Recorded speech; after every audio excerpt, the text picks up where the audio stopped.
multiple choice question. So it's the journey across the Atlantic for the slaves. Okay. What was typically the item that Europeans traded for slaves in Africa? Guns. Good job, Chris. Yes, guns. All right. Yeah, there might have been some other little things, but firepower, okay, weapons was the main one. Okay. So, skipping on that, okay.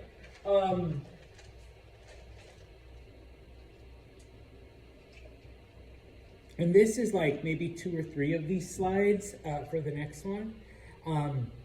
Oh, and if I wrote it in bold, that's like the answer, you know, so I actually gave it to you. So were there slaves throughout the colonies? Yes. Okay, so there wasn't an area that wasn't affected by slavery. So you should be familiar with how slavery in the South, okay, in this area was different from slavery in what was known as the middle colonies, which was like Pennsylvania, New York, and New Jersey. And then, of course, in New England, Massachusetts, Connecticut, because, I mean, they did have slaves, not as many as the South, so that could be one of your things, you know. A lot more prevalent in the South, you know, not as many in New England. There were very few in New England, okay. In the South, okay, they worked on plantations, okay. They worked with either tobacco or rice, okay.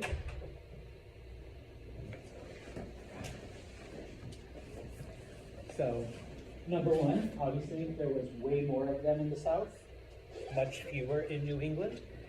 Number two, plantations in the South, okay. Many of those slaves worked with rice or tobacco, okay.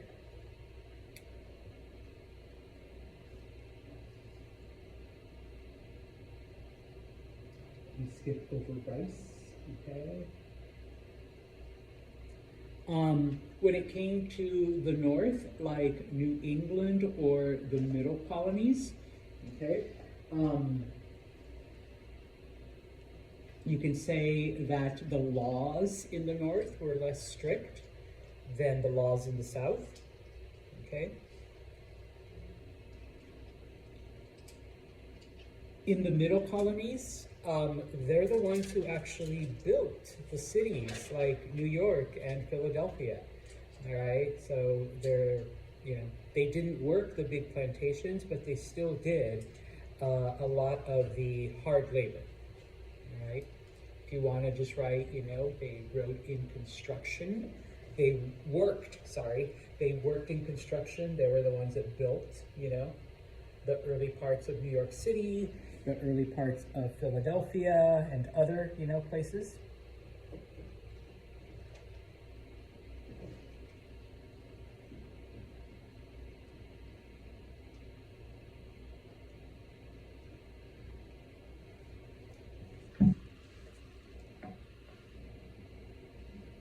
And in places like New England, they were mainly just like domestic servants, but it wasn't like a widespread thing. So, much more plentiful in the South, less in New England, okay? Large plantations in the South, middle colonies, they did most of the construction on the big cities that we know today, all right? New England, they were predominantly domestic, you know, but there was hardly any. Finally, the laws were really, really strict in the South, but because there were fewer slaves in the middle colonies and in New England, the laws were very loose. The laws were very, you know, understanding, generous, not as strict, however you want to write it, okay? I unfortunately had to leave out some of the other stuff from chapter 4, but you should know that the precedent that was set by the Zenger trial, okay, is that you do have the right, there's the press, here we go, you do have the right to print whatever you want, as long as it's the truth. Okay, one of those rights that's under attack right now. Not that I'll get too politicky, but yes, all right. And if you want to add, that's the basis of our First Amendment. Well, yeah, it is. As long as it's true, you can print it. Okay. When it comes to the French and Indian War, okay, you should know that it was part of the larger 7 Years' War, okay, because I do ask you, okay, and once again, it is a multiple choice question, all right. The French and Indian War was part of a larger conflict called, as long as you know that it was the 7 Years' War, then yes, you're good. Okay, so it was part of a larger war. The results, okay, where are you results? Here we go, okay. Number one, no more French in America, okay. No more French in North America. They're gone.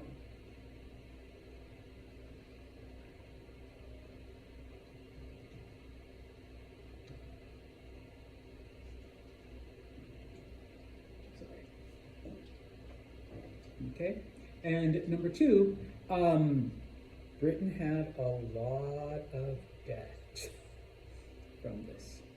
Okay, so the French are gone, French are out of North America, and the British have a lot of debt.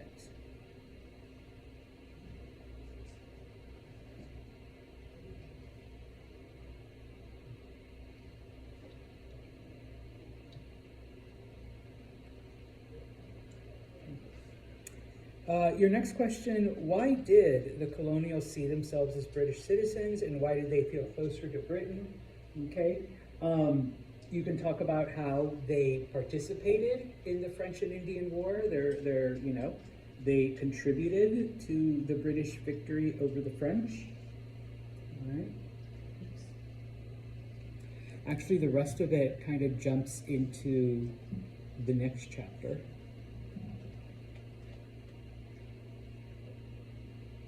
Kind of blending them.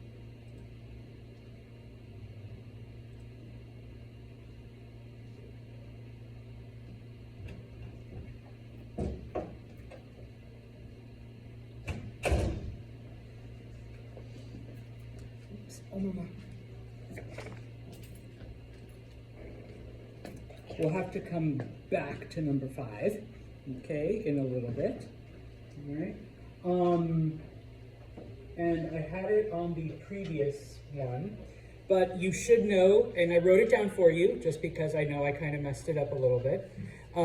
Proclamation line of 1763, settlers can't move west past the Appalachians, all right? That's your answer right there. What reason did the British have for imposing taxes on the colonies? Okay, in this case, where are you? Okay, all of the debt, over 150 million pounds of debt from the French and Indian War. Okay, if you want to write, wars cost money, and this is how they're going to pay for it, through taxes.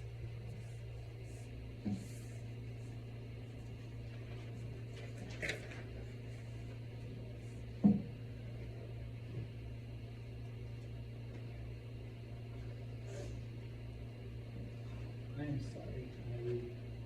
I thought I put these in order, but I'm going to have to go back to chapter 4. Oh, and here's where I have proclamation line, but I gave it to you anyways. Okay.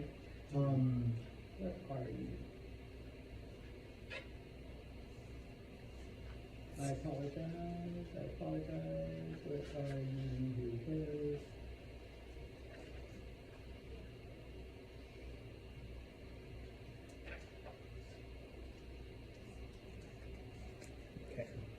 So, republicanism during this time, okay,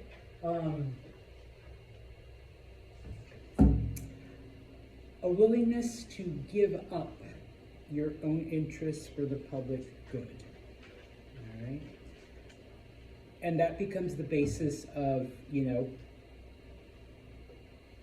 the revolution and the future government, where, you give up your life, you give up part of what you have to serve, all right? Either as a politician, or to serve in the war, or to serve, whatever, okay? So the definition of republicanism, you give up your own self-interest for the public good, or to serve in public life, or to serve in public office, however you may want to say it. Okay?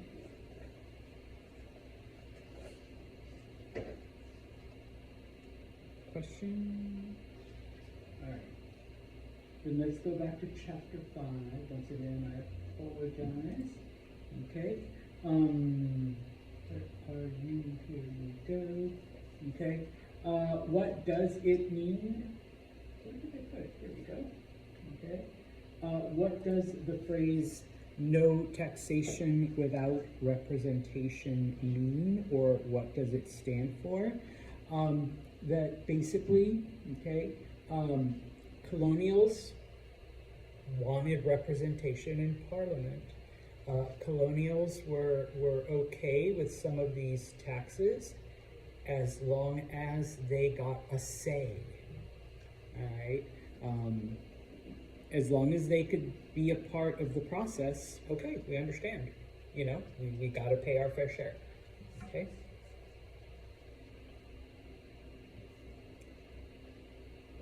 And then subset to that, why didn't Britain want to give them that? And that has to do with the whole idea. Where are you? Did I skip it? Yes, I did, sorry. It has to do with the idea of virtual representation, and I wrote that in for you, okay? That basically, Parliament represents all British citizens, okay? So, yeah, them as British citizens, you're already represented, okay? You don't need your own representative, all right?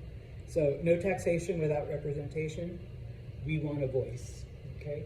We want, we will do what you say, but we want to be a part of the process. Give us a representative in Parliament, all right? You should be familiar with the basics of the Stamp Act, okay? The Stamp Act required literally a stamp. If you want to say a seal, that's fine, because that's basically what they meant, on different, pieces of paper. And if you want to give an example of one or two of them, diplomas, sale papers, newspapers, magazines, pamphlets, okay? So you had to have a seal, you had to have a stamp on anything that was printed on a piece of paper.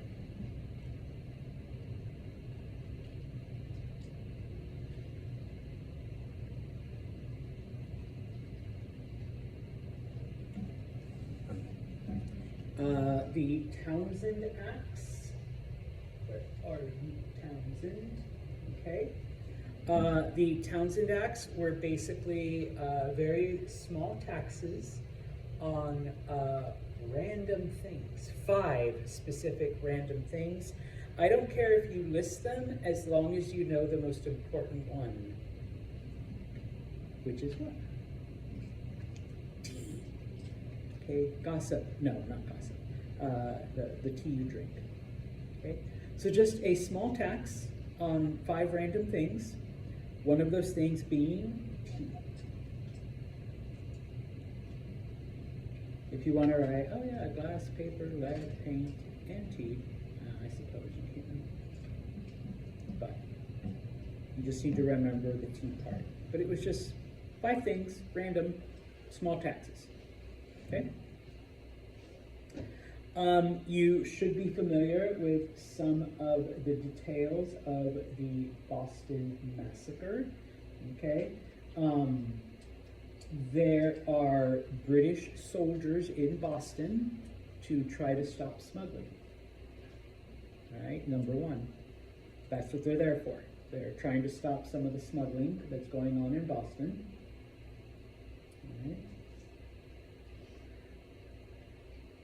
Number 2, there are Bostonians that go around harassing these soldiers.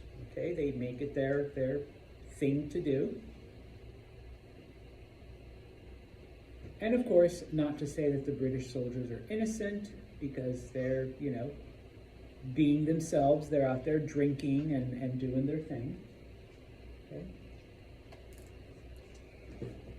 A wig maker's apprentice tries to collect money from a British officer. And that's where things get violent. Because an enlisted man, a soldier, hits this kid. He's only 11 years old. And then from there, the crowd that's already there harassing those soldiers just gets riled up.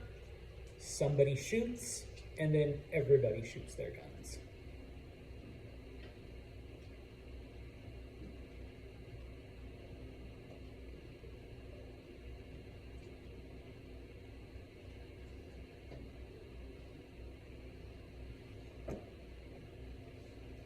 Questions? Or like I said, you should just know the basic details. British troops in Boston to stop smuggling, okay? Bostonians are harassing the soldiers. Soldiers are being soldiers, so, you know, they're also being drunk and profane. There's an 11-year-old, a wig maker's apprentice, who is harassing a British officer for payment. And a British soldier hits this kid because he won't leave them alone.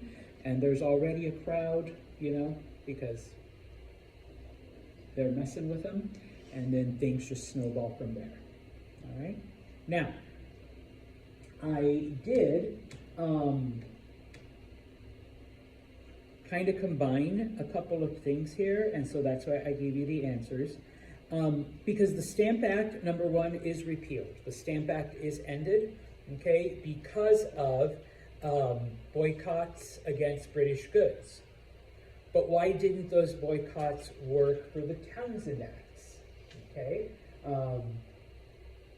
when it came to the Stamp Act, all of the colonies came together to fight the Stamp Act. Okay, every single colony was a part of the boycott. In addition, many of the vendors and tax collectors were harassed, okay? So the British then repealed it. The Townshend Acts, on the other hand, number one, it was just a small tax on 5 random things, okay? Nobody really noticed, all right? The other thing, and this I left so you could write it in, smugglers. People were able to smuggle a lot of those things in, and so, you know, turns out people aren't even paying the tax because they're not even buying it from official sources, okay? So that's why they didn't work, okay?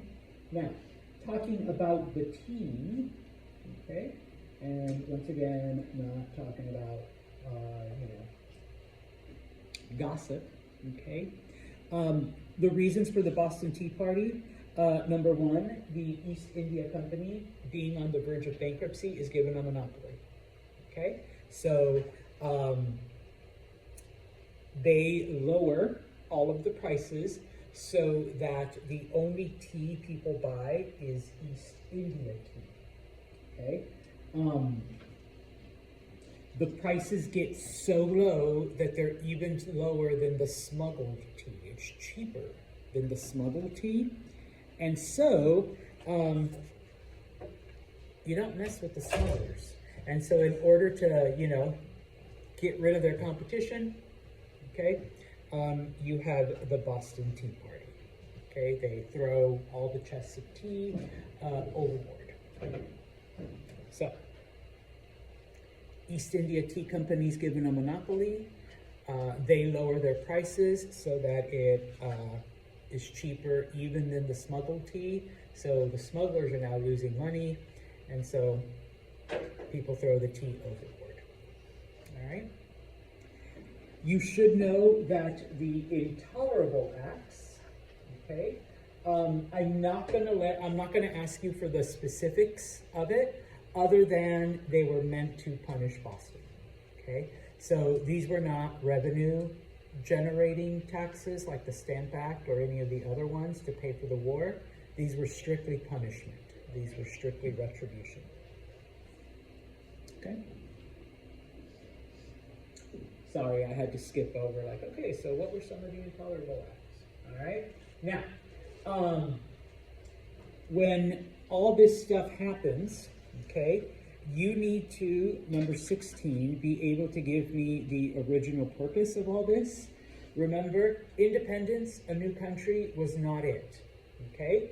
Home rule of the colonies was one possibility, okay?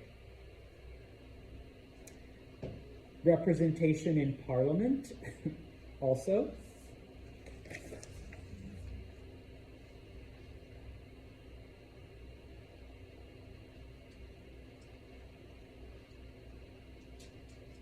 Okay.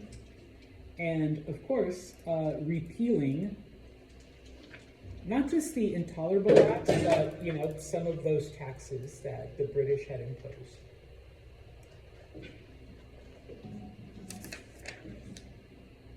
So number one, either home rule. Number two, representation in Parliament.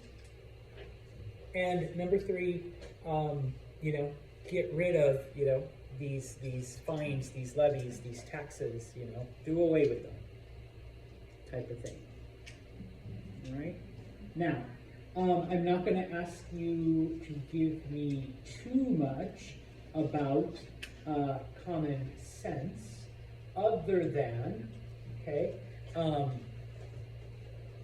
some of the effects that common sense has, in this case, all right, you can talk about how it's propaganda, You can mention that it radicalizes, a lot of people.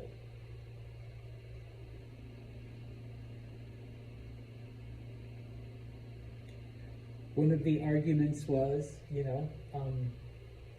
don't see a small thing ruling over something larger. So Britain, Ireland, America, big continent, okay? So it radicalizes people, all right, number one. Number two, it's propaganda. It's meant to push people towards independence. And number three, small body, big body, which one should be in charge, okay?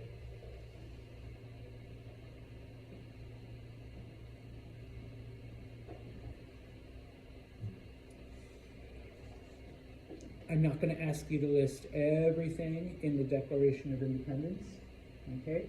But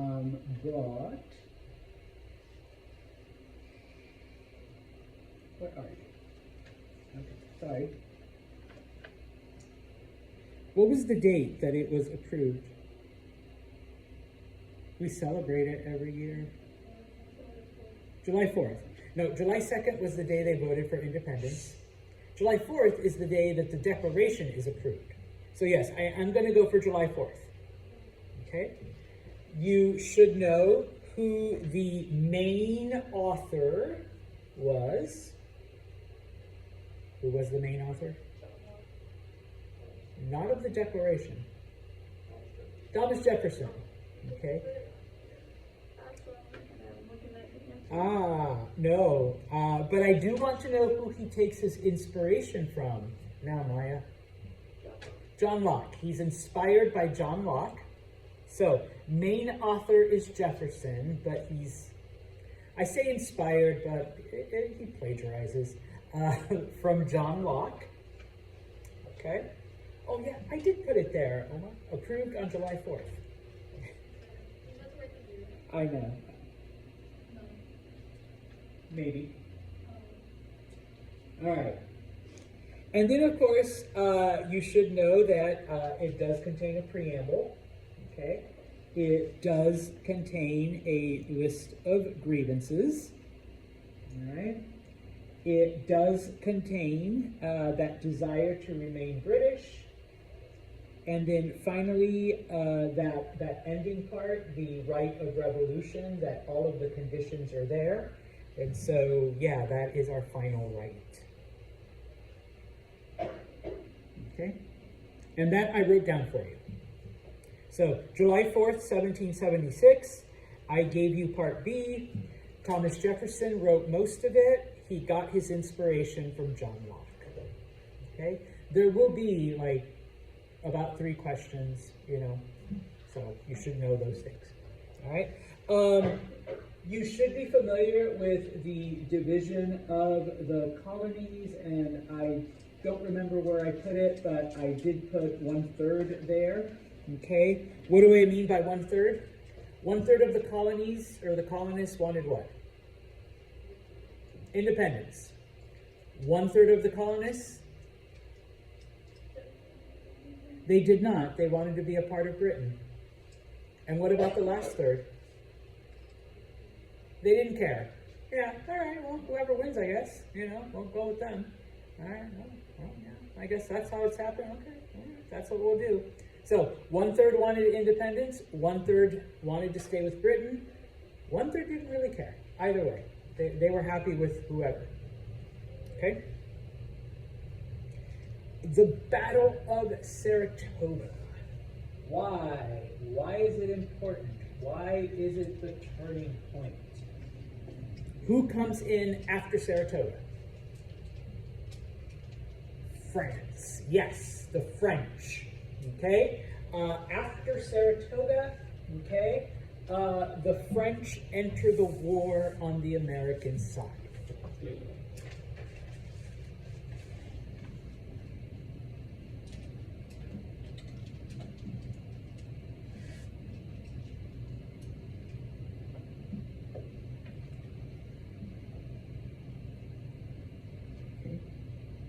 And if you want to add, you know, the French gave all kinds of money, which they did. Over half the soldiers were French afterwards, yes. Supplies, you know, weapons, their navy, yes.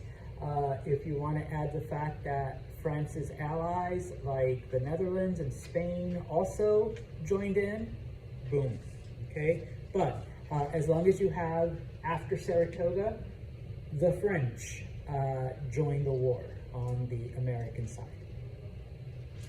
Okay?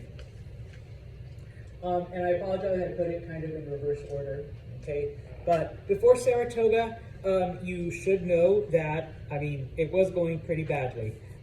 Most of the major battles, not all, but most of the major battles were losses for the colonials.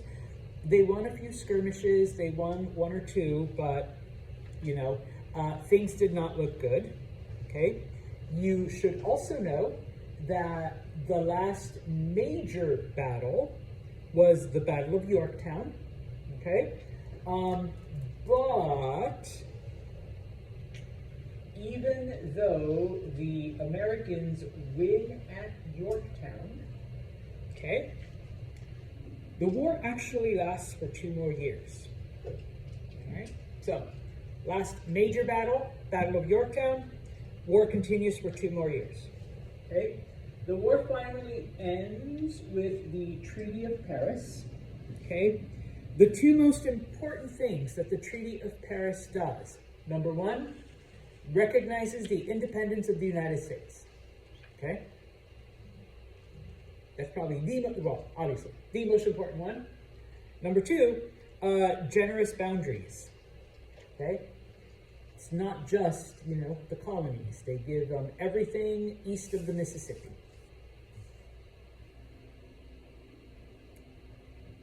If you want to add, oh yeah, and Spain got Louisiana, and they got Florida, and the Dutch got Suriname, and a lot of islands, and the French got Haiti.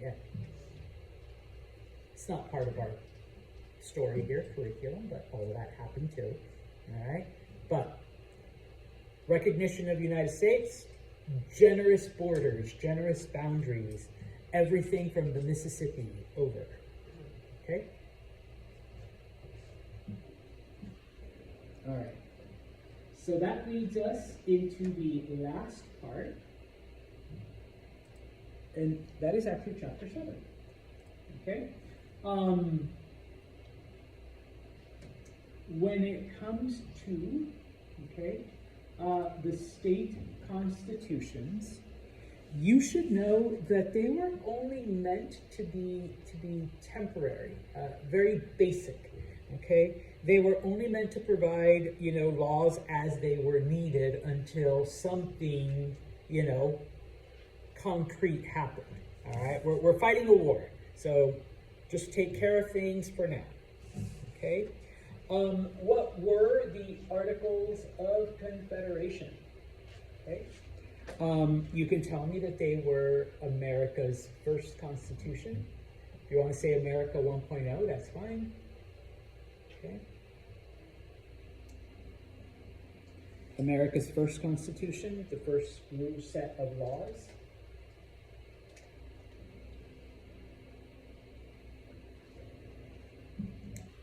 If you want to give a few specifics, okay, Congress was the main body. There was no executive, so like no president, no leader, no anything. Okay, there was no judicial. It was basically just like a League of Friendship agreement. All right. Now, we talked about Shays' Rebellion. I'm going to ask you like one multiple choice question and then of course one short answer. Okay, so you should be familiar with just the basics. It was farmers in Massachusetts that were losing their homes, that were losing their farms. And so what they do is they take over the courthouses to stop the foreclosure proceedings. Okay, the reason why people are having their homes foreclosed on is because they haven't paid their taxes. And hopefully you can see the irony that we just finished fighting a revolution against taxes, but now you're taking away our homes because we're not paying taxes. That just seems messed up, okay? Because of Shays' Rebellion, okay, and I'm going to have to come back to this, all right? What do we need, okay? And in this case, people realize that we need a strong central government. This whole, Articles of Confederation, League of Friendship, is not working at all, okay? So we need a strong central government.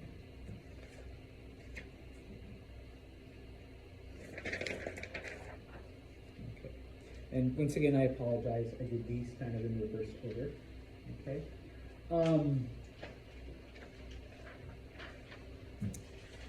The most important achievements under the Articles of Confederation, the land ordinances. Okay.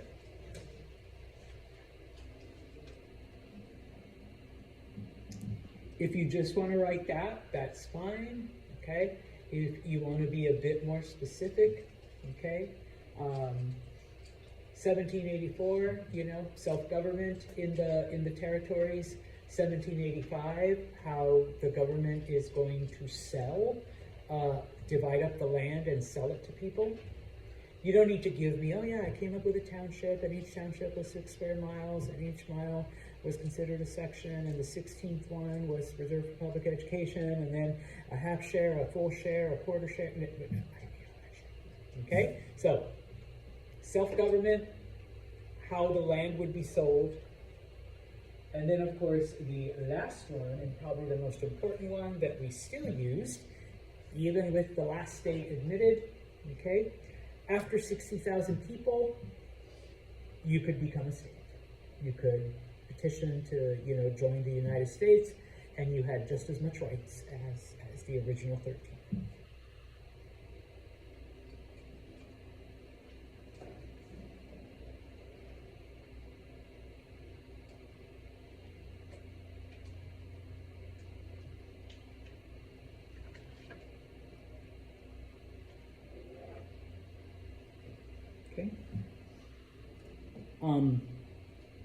Why didn't the Articles of Confederation work? Okay, you could talk about one or two of these things. Number one, the government could not ask for money. I mean, they couldn't collect taxes. They could just ask the states for contributions, but that was it. Okay. Each state had its own like money system, court system, its own laws. All right, so there was like no unity really. The only thing the government did was foreign affairs. That's it.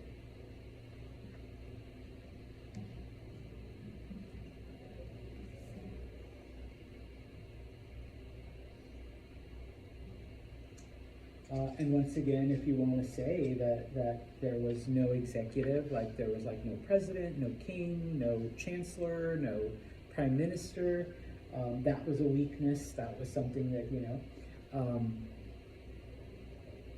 you needed 9 states to get anything done out of the 13, which was very difficult. Okay, so basically each state was like a different country. All right.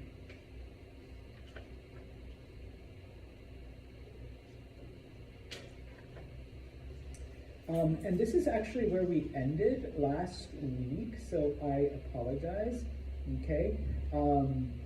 So we're gonna kind of like go through this. I'm only gonna give you the part that I'm gonna test you on, okay? When it came to the Constitutional Convention, all right? The only reason it came together was to make the central government stronger, and I put that down for you. Okay, but we can like kind of go through it. In this case, they weren't looking to form a new government. The only purpose was we got to find a way to make the Articles of Confederation to give Congress just a little bit more power so they can handle crises like Shays' Rebellion. Okay, so when they got together, one of the first things that they noticed was you know what? There is literally no way that we can make the Articles of Confederation stronger without just like starting over, all right? The way it's set up, there's like no way to give them more power, okay? So they just tore everything apart and started from scratch, okay? But that wasn't the original intent, all right? Now, I'm not going to get into all of the parts of the Constitutional Convention once again, okay? But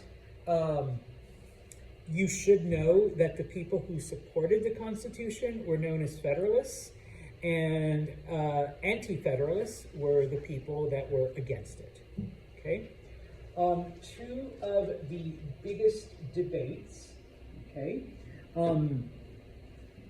You should know, like I said, what the Virginia Plan was, okay? The Virginia Plan proposed to have 2 houses, okay, as our legislature. And each house would be made up according to the population of each state. All right? So this actually gave more power to the large states, because they had more people, they would have more representation. All right? So, the Virginia Plan, 2 houses, each one would be filled up by population, that's how it would be determined, the population of the states, and that would give the advantage to the larger states, the states with more people in it.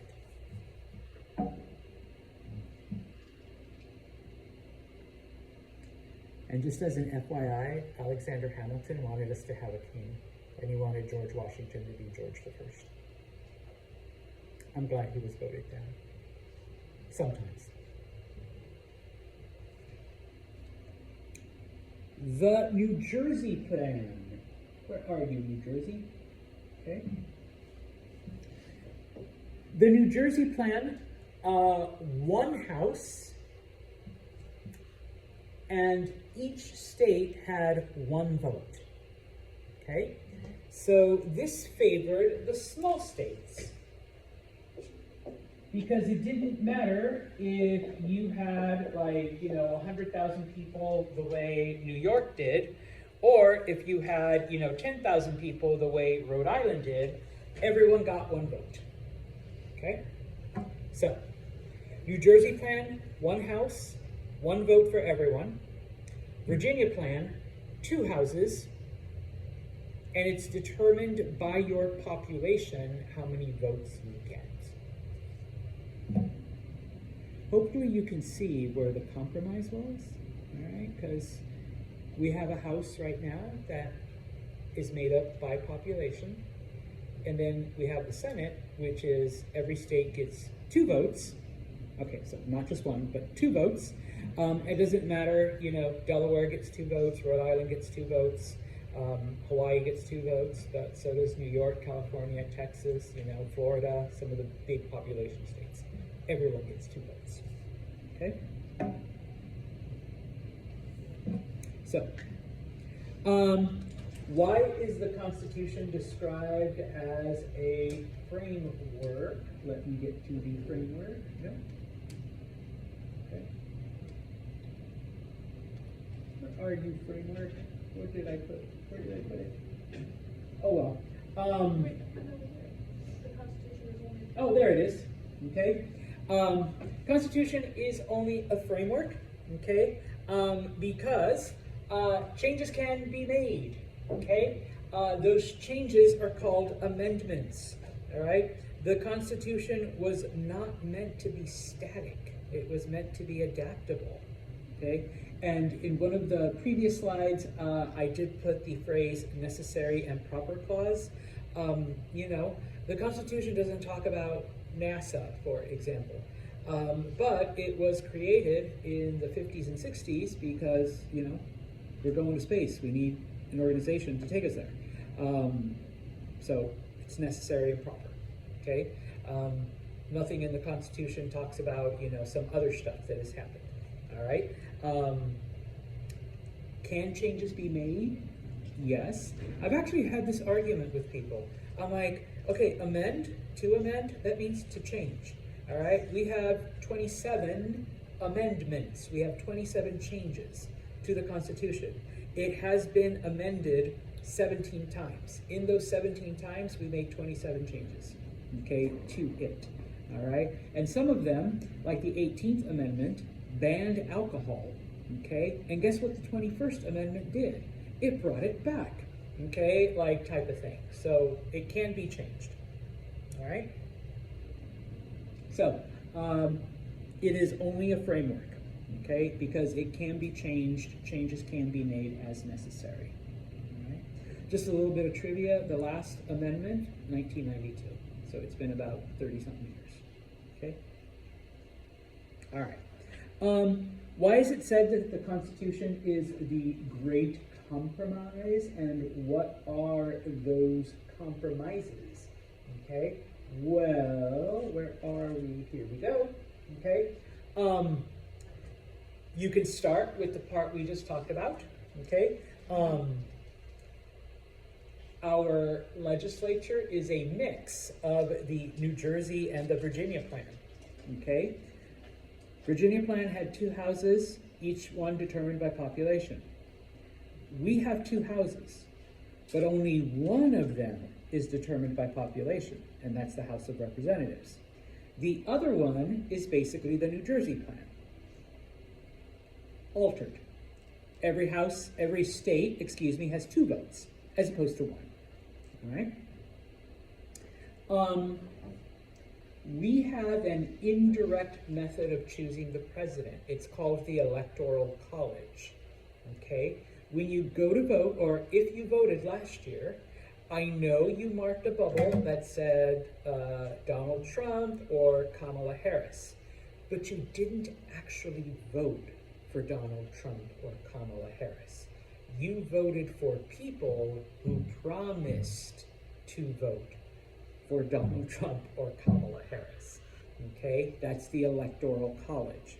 All right, which is why people talk about the electoral vote and the popular vote. FYI, Donald Trump has lost the popular vote twice. So more people actually voted for both Hillary Clinton and Kamala. But he won the electoral vote. Okay? And if you really want to know, it's a compromise for, number one, some of the smaller states, but most importantly towards the slave states who thought that they would be outvoted by the non-slave states constantly. Okay? It was also meant to be a protection against electing just some popular guy that didn't know what he was doing, but that part didn't work out, unfortunately. So yeah, okay. It's happened twice in our history. If there's a tie, the House of Representatives actually picks the winner. Okay, if there's ever a tie in the voting. Like I said, it's happened twice in the 200 and something years of US history. Okay, so your vote didn't matter. We're giving it to this very small group. Okay, now I know these don't matter anymore, but when it came to slaves, because the southern states wanted more representation, but they considered slaves property, but we want them considered to be people for the sake of representation, the 3/5 compromise.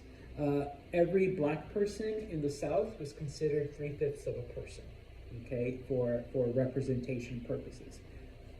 But we're not going to let them vote, okay? But for like House of Representatives, for Electoral College, they do count, okay? Oh, and even though the Constitution was ratified in 1792, you could still go to Africa and kidnap people until 1808 in the United States. So they were like, okay, maybe we won't end slavery, but we still want to be able to go and get them for at least this long, type of thing. Okay? Questions on that part? Give me two of those, and that would be like, yeah, okay. So the Electoral College is one of those compromises, and just the fact that we combined the Virginia and the New Jersey plan. Okay. Believe it or not, okay, not every state, okay, wanted the Constitution. All right.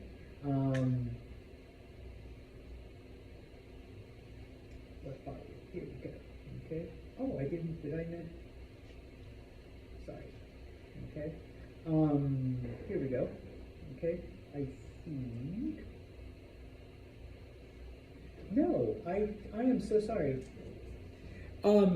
Their arguments were that it gave too much power to the central government.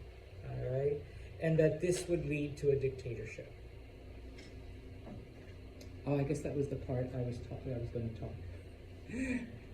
All right. They didn't want the Constitution because it gave too much power to the central government. The only thing that convinced those states, okay, was including the Bill of Rights. Okay, and that's the second bullet. Madison promised that Congress would pass a Bill of Rights. That's the only reason people then approved it. Because they're like, okay, as long as you spell out all the things that you can and can't do, we're good. Okay. Finally, the Bill of Rights, just so you know, okay, are the first 10 amendments. Okay. This is why, Mr. Santos, how do we have 27 changes, but you say it's only been changed 17 times? Because 10 of those happened at once, at the very beginning. And those first 10 are the Bill of Rights. Okay? So what is the Bill of Rights? The first 10 amendments. Okay? Just those 10. All right? And then I just want you, and then honestly, this is a short answer question. Give me 3 of the freedoms that people often quote, okay? So, First Amendment is freedom of speech, freedom of religion, freedom of assembly, okay? Number 2, right to bear arms, okay? Nobody talks about number 3. I don't think 3 gets a lot of love. No quartering troops in your homes. Okay. Number 4 is the no unreasonable searches and seizures. This is the one that lets you say, do you have a warrant? Okay. Amendment number 5 actually has a couple parts. Number 1, you can't testify against yourself. So that's why when they tell you you have the right to remain silent, okay, because it's considered testimony against yourself. All right. It's also the idea that you can't be charged for the same crime twice. It's called double jeopardy. Okay.